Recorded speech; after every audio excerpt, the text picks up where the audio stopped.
In this video, I will help you reach 1500 Elo on chess.com.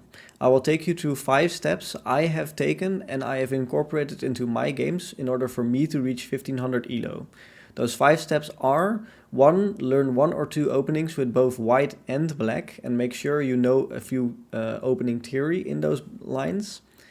The second step is prevent blunders. Make sure you don't make blunders in your games. It's very important that you double check every move, and if you do, you will make sure to be at least solid in a certain game, and you'll recognize how to play certain positions better, and you'll make sure not to lose games very quickly if you blunder. So that's very important. Step 3 is, of course, lots and lots of puzzles. Make sure you know certain mating patterns, you know certain mating dangers from your opponent. You recognize them. Certain tactical positions, you'll make a winning tactical move. And the fourth thing is endgames. Make sure you know certain winning endgames, like a pawn and a king and a queen, a king and a rook. Knowing those endgames will help you reach 1500 Elo faster as well. And the last thing, of course, just play loads and loads of games. Just play online, play with friends, play over the board. Just make sure you play games, and if you do that, you will improve very quickly. In order to reach 1500 Elo, you must play a lot of games. So yeah, just starting with the video right now, and I hope you guys enjoy. 5 steps. And yeah, let's just begin. My first step is I will try and teach you how to learn openings. So I mainly use a app called Chess Elo for openings. At least at this point I do. Other things you can do are watch YouTube videos about different openings. I mean, yeah, the difficult part about openings are, of course, the fact that there are so many variations. After like 3 moves, there are already more than 1 million different possibilities. So, I mean, it's very difficult to make sure you play a certain line, which happens a lot in your chess games, especially online. So I would recommend, this is one of the openings I really like to play, is the Vienna, which starts with e4 and e5, and then knight c3 instead of knight f3, which is more common.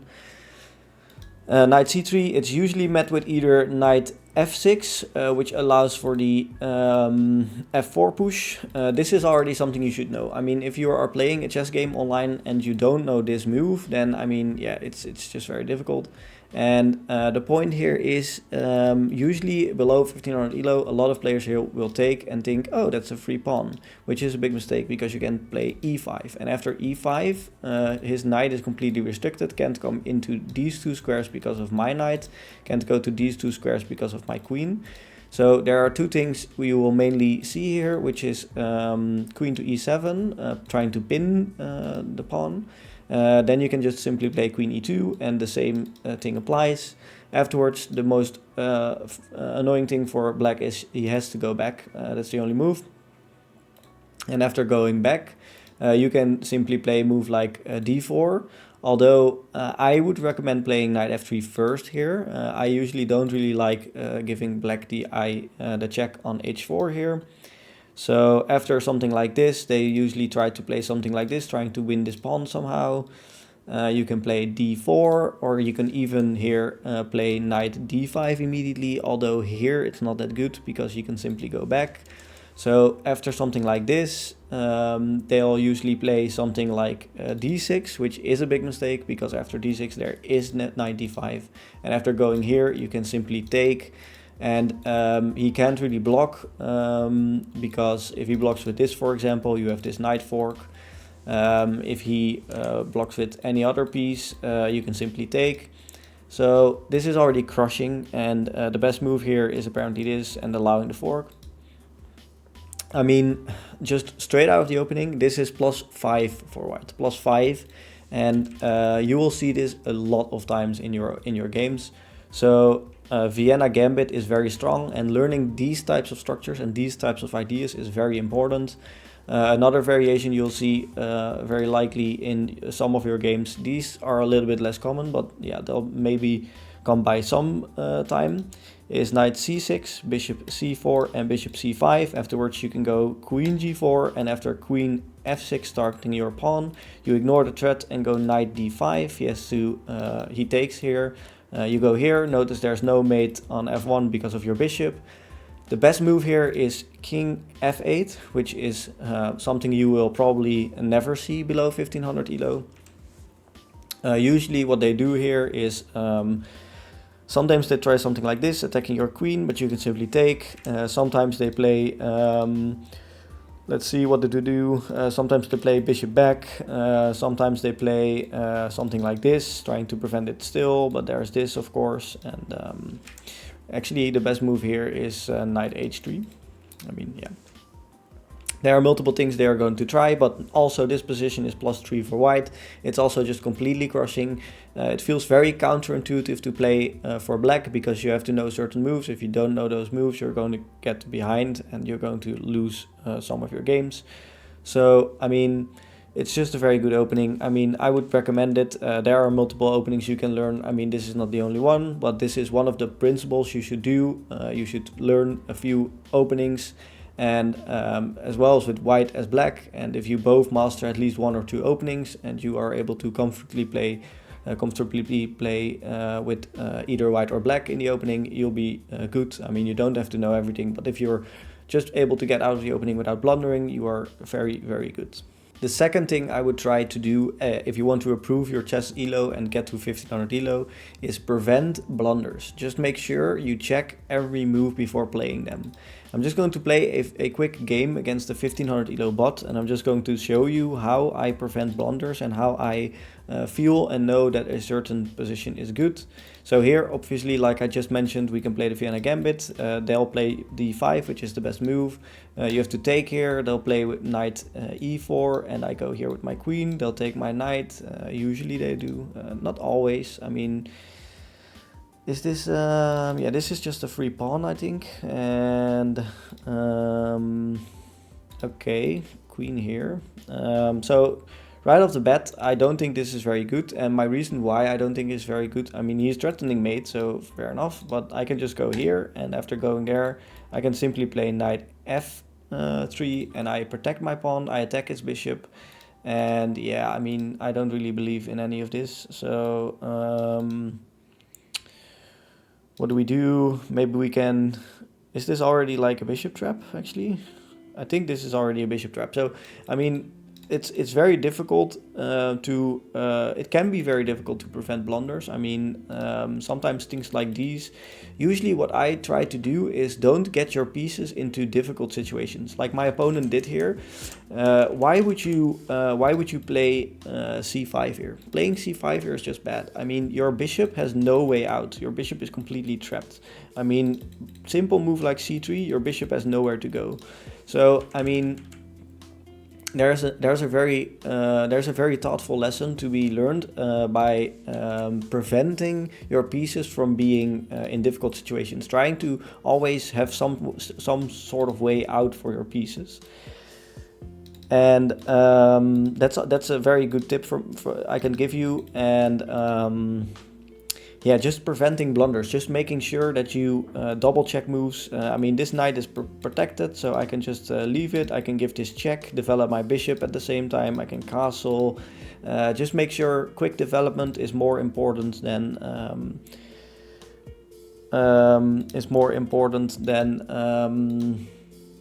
hanging your pieces, of course. I can simply take here. I mean, she doesn't even take back, which is obvious computer move, but okay. Yeah, now she takes. I can take here. If she takes here, I can just simply free my knight. And yeah, I mean, now my knight is no longer under attack, so I can go here. I can go here, for example. If she comes here, she doesn't. She can't actually, so that makes sense.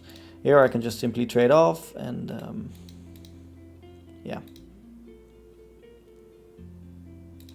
Okay, looking for tricks. I always try to like spot a certain position and try to look for tricks. I try to make sure there are some like mating ideas. So here the opponent is in a complete mating net. So I would like to give this mate, but I can't right now. So maybe I can go here, try to deliver a mate like this. And now she just sacrifices a rook for no reason. I don't really know why, but okay. Still no mate though, which is unfortunate, but I mean I can probably just bring my king slowly but surely, and yeah. There's this. I can simply move back. This. Now she has to go back to the back rank again. I can go here. She's completely cut off again. If she goes here, I can go here, and she's completely cut off again. So mating nets are also a very, very good principle you should know. I mean, look at my bishop and my knight are working together, and now this is simply a checkmate. And playing a move like bishop g6, preventing her from escaping, is very important technique to make sure your enemy king is boxed in and you are ready to deliver a mate. Yeah, I mean, not blundering, very, very important. Just double check your moves. Always make sure that you realize that your opponent can take your piece after moving it. And if you do that solely, if you only prevent blunders, I think you'll also be just able to reach 13, 14, 1500 Elo. So yeah, just that's my tip in step number 2. The third thing I would do to improve your chess Elo is do a lot of puzzles. Just make sure you play puzzles every day for like 10-15 minutes. Just play some puzzles, and you'll improve your tactical side by a lot. You will recognize certain mating patterns. You will recognize certain ways to win pieces, pins. I mean everything from pins to skewers. Just discover checks. So I will just take you to like 10 puzzles right now, and I'll just show you how I try to calculate the best move. So the first thing I should always look for in puzzles is checks, and there are a few different checks here. I think there are maybe 3 checks here. So there's this, there's also this, but I mean, yeah, there's just this. So first thing, analyze which check works and which check doesn't. I mean, there are 4 checks here. So the first thing is these 2 checks, they are not working, of course, because there is a rook. So you should learn to recognize that enemy pieces move in certain ways and take in certain ways. So if I go here, the rook can simply take, the king can simply take, if I go here, for example. So those don't work, they simply don't work. Another thing you should realize is that you should get better at recognizing which check works and which check doesn't. And first thing, if I look at this check, for example, in my mind, the first thing I see, first thing I think of if I see this check is it doesn't work. The reason why is if I go here, first thing he can block. If he blocks, I mean, I can give this check, he can block. I can give this check, he can block. It doesn't work because he can block. The second thing that doesn't work is because he can just simply move here. So there is just no way that that check is going to work. So I write it off completely. And the last check I look at is this, which is very good, of course, because this check doesn't allow for any blocks. This check gives the king very, very little breathing room. Actually, it's a mate, because if I go here, the king can't go here, and any of these 3 moves. And these 2 moves are protected by my pawn. There's no way to block. So this is just a simple checkmate. I mean, there's just nothing he can do. It's just a check, mate, and the game is over. So there's that. And you need to learn how to analyze positions just by looking at them for a few seconds. I mean, looking at this position, I already realized, okay, his king is completely cut off. There's just nothing his king can do. And you need to learn, okay, that the fact that his king can do anything must mean there's probably a check that gives me a checkmate. That is just the first thing that should come to mind. Puzzles are always a variety of different things. There's always a checkmate. Checkmates in 1, 2, 3. There are certain tactical things you can do, like skewers or pins, like I mentioned before. But at lower level Elo, puzzles are usually checkmates in 1 or 2, and sometimes they are about winning a piece, but usually they are checkmates. And here it's simple. The king is cut off. This knight move is here, and this check is actually just a simple checkmate, because I mean, yeah, his king can't go anywhere. The knight can't be taken. Checkmate. So yeah, I mean, you need to look at how your pieces are coordinating together. These two are aligning the king, and they are aligning towards the g7 pawn. And even though black has some threats of its own, I mean, there are some things black can try. Maybe this, if it was black move, and then this, and it will probably be mate. You can simply mate before he does. So yeah, very easy. This puzzle is actually already a little bit more difficult. As you can see, there are no real checks. I can't really move my rook into a position where I can give a check to him. I got some pawns, which is always important. So if there are no checks in the position, you should look at the second best thing, which is usually winning a piece, promoting. So here I am looking at this pawn, actually these two pawns. They are almost going to promote. And if I push, how does he stop them? He can go here, but then I go here. So I believe the move is here, and then he is trying to win my my rook, of course, if I push. However, that's fine, because if I push, he can take the rook, but I queen, and I win the game. So there's no this, because his bishop is not a dark squared bishop, so that's also very important. You should look at certain things like that, all those kind of different positional situations. So if the dark squared bishop was here and he could go here, I could take, and he would be up a bishop, and I would actually not win the game. So yeah. This is a very common mating pattern. There's actually a funny thing here, because I mean there's actually two different ways to give a mate, I think. Now I'm wondering which one it is. It's probably this one now, right? Ah, okay, very important, very important. Okay, so this is actually pretty difficult for a 963 puzzle, because I mean, so okay, so if I take the rook here, it looks like it's checkmate, but there's one very annoying thing which you should always you should also be aware of in this position. If I take the rook, he can move this rook, and his queen is then giving a check. So after this, there's this, and his queen is giving a check, and I have to move, and then he can take my queen, and I don't have a checkmate, and I lose the game. So don't take this rook. The other mating pattern here is to go queen f7, and the idea of queen f7 is there's only one move. He has to play his king onto the back rank and into the corner, and after queen f8 I can sacrifice my queen and deliver a checkmate, which is a common checkmating pattern you'll see in lower rated puzzles. The fourth thing I would do is try to improve your endgames.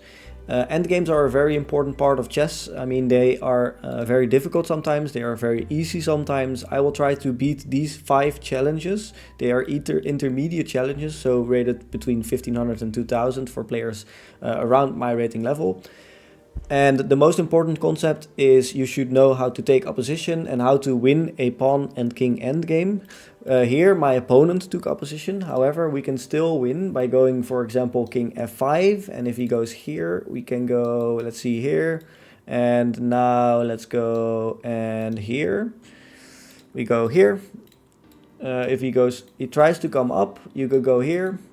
And if he went king g8, for example, take opposition, make sure you are the one who is going in front of your pawn at the moment he is going. So he is going in front of your pawn, you step besides him as well.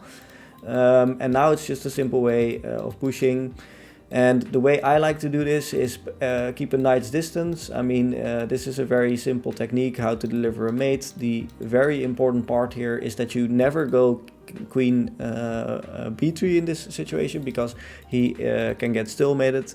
However, here it's just a simple mate, and yeah.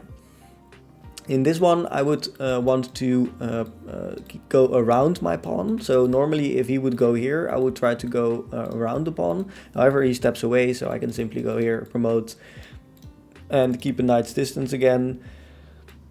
Just keep doing that until you get into this position. Bring the king and not deliver a mate here, because I should go the other way. However, this is a mate. So here I would like to go here, and if I go here, he goes there. So what I want to do here is get my king into either of these two squares. So if I go here, here, there, So let's go here, and then I can go here. He will, okay, he could have gone there, but then I would have gone here. And then as soon as you are able to go to one of these two squares and he is here, it's completely winning, because if I go here, he can never go to any of these two and he has to step away. So the computer in this situation knew it and already went away, so that's easy for us. But yeah, I mean, there are just certain principles you should know and be aware of, and yeah. Here it's just the same technique. Never go here, simply bring the king and deliver a mate. And here it's the same thing. Go around the pawn, never go through this way, go around the pawn, and if he steps in front, you step in front, you outflank him. If he goes here, you do the same thing, you outflank him, and now it's just a simple promotion, and cut off the king, go a knight's distance, do the same thing again, come in with your king and deliver a mate. This one is by far the most difficult one, and to be honest, if it wasn't for me looking up how this one went, I wouldn't have probably gotten it right. But the move here is a6, and the point of a6 is after that you can go b6, and if he takes, there's no way to stop your promoting pawn. So, I mean, this is one you just have to know. I mean, this was probably in a lot of chess books, and yeah, I mean, just something you have to know. You can pick up the pawns, you can cut off his king, and then keep a knight's distance, do the same thing again, and afterwards you can bring your king and deliver a mate. So, puzzles, endgames, learning various concepts of the game of chess is very important to get to 1500 Elo. Endgames, I mean, you don't have to know all these endgames I've just did. You have to know how to win with a pawn and a king. And you have to know how to win with, example, a queen and a king, and you have to know how to win with a rook and a king. But these three, if you know those three, you will get to 1500 without a problem. The last thing I would recommend to do if you want to reach 1500 Elo is play lots and lots of online games. Just try to improve. I would recommend playing longer time control, play 15 minutes, 10 minutes, maybe even longer. Really analyze your games, try to get better from them, and see what you are doing wrong. Learn. You should have at this point already learned a lot of openings, of course, and yeah, just make sure you really learn from the games. Let's play 3 minutes and 2 seconds increment. Yeah, let's just see if we can beat another player online, and yeah. I mean, here it's just this, and this is not that scary. Should probably go bishop f4. Yeah, I mean, this doesn't really do anything. There's this, but I can just go here probably, for example, or here, or even here. Yeah, now, okay, now you take the bishop, but that's not really that scary. I'm attacking some pawns.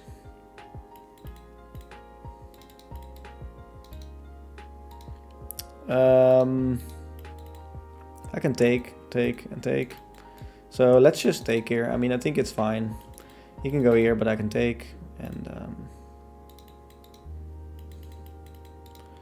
you should sometimes be a little bit careful about getting your king into difficult positions. But I mean, yeah. These two are protecting each other, so no real problem here. I got an outside passed pawn. I can try to trade off rooks. If he takes here, I'll take back. Shouldn't be that scary. Same thing. Let's try to trade off rooks. If he goes back, maybe push even already. Or go here with my other rook.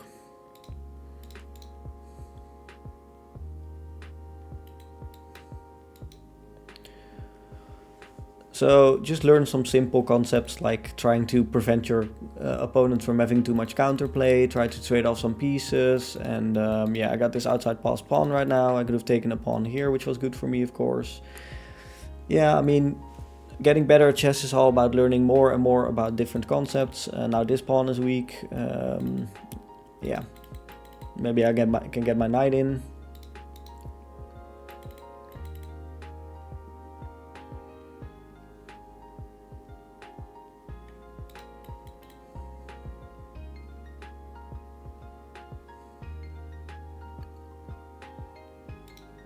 see what my opponent plays. I have a big time advantage, which is nice, so hopefully we can win this game. He plays this move. Okay, you can't really come here. What about me just simply attacking this pawn again? Maybe a move like this, attacking the pawn.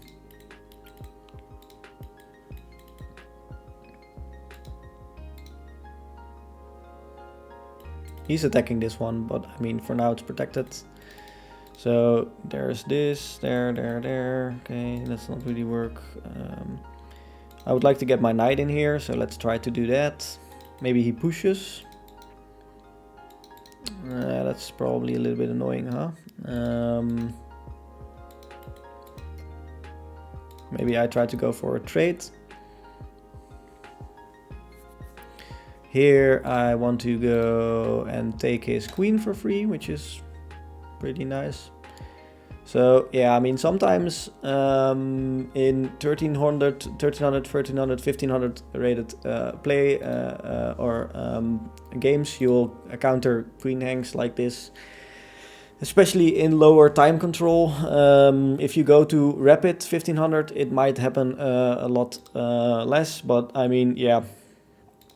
You should just try to not blunder, prevent yourself from making mistakes, find good moves, be the one who is throwing the punches instead of getting punched by your opponent. I mean, probably allowing this by moving his pawn was bad, but other than that, it was a pretty solid game and no real major problems here. We can quickly analyze the game. We played with an 89.5% accuracy as a 2050 rated. Whoops, don't want to do that. Okay, just give me the game review. And yeah, I mean, all just pretty normal. A little bit of book moves, little decent moves. I mean, this is not all that good for me, apparently. I know there's some idea with the bishop f4 and c7 and knight b5, but yeah, in this position it didn't really work. And here I could just take a pawn, and yeah, this trading of rooks was a very good idea, of course. And apparently queen here was a little bit better. I was thinking about that move too, but I decided to go for this one, bishop d2. And now, yes, exactly like this, allowing c4 was not that good. Queen a4 was decent. However, of course, he couldn't push here because it wins me a free queen. So in games like this, you will encounter blunders like this. And like this, you will reach 1500 Elo by no time. So, I mean, good luck, guys. And if you reached 1500, let me know. And yeah, see you guys in the next video. Bye.